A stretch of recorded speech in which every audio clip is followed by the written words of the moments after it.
இந்த காலகட்டம் காதல் நல்லா செட் ஆகும். அதாவது காதல் ஸ்தானத்துக்கு 6ல தான் குரு வர்றார். ஆனாலும் காதலை குறிக்கிற ஸ்தானத்துல ராகு இருக்கு அப்படி ஆல்ரெடி. காதல் செட் ஆகும். ஆனா அந்த காதல் நிறைய செட் ஆகும். அதான் பிரச்சனையே. ஒன்றுக்கு மேற்பட்ட ஒன்றுக்கு காதல். மேற்பட்ட காதல். தொழில்ல வந்து பார்த்தீங்கன்னா, திடீர்னு எதிர்பாராத நன்மைகள் நடக்கும். 5ஆம் இடத்துல ராகு இருக்கிறதும், 6ஆம் இடத்துல சனி இருக்கிறதும், 11ஆம் இடத்துல கேது இருக்கிறதும் ஒரு நல்ல நிலைப்பாடு. இப்ப 10ஆம் இடத்திற்கு 3ஆம் அதிபதி போகும்போது உங்களுடைய சிறு முயற்சினால எதிர்பாராத நல்ல விளைவுகள் உங்களுக்கு கிடைக்கும். எல்லாமே நல்ல பலன் தான்.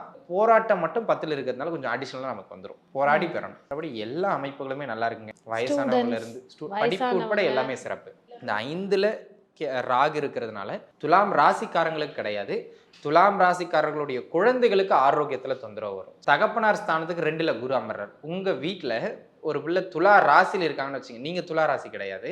ஆனா உங்க வீட்டுல உங்க குழந்தை துலா ராசினா அது தகப்பனாருக்கு வருமானத்தை அதிகப்படுத்திடும். 5ல ராகு இருக்கும்போது நிறைய பேர் வந்து பாத்தீங்கன்னா இந்த ஓவரா எக்ஸாகரேட் பண்ணி நிறைய யோசிச்சுக்கிட்டே இருப்பாங்க. இப்போ குரு வேற 10ஆம் இடத்துக்கு போயிட்டார். 3ஆம் அதிபதி 10ஐ தொடர்பு கொள்ளும்போது தொழிலை இப்படி கொண்டு போயிடலாம், அப்படி கொண்டு போயிடலாம். எதையாவது ஒரு முயற்சி ஒரு சிந்தனையிலேயே ஓடிக்கிட்டு இருக்கும். நீங்க எதையும் கொண்டு போக வேண்டாம். இருக்கிறதே நல்லா தான் இருக்கு.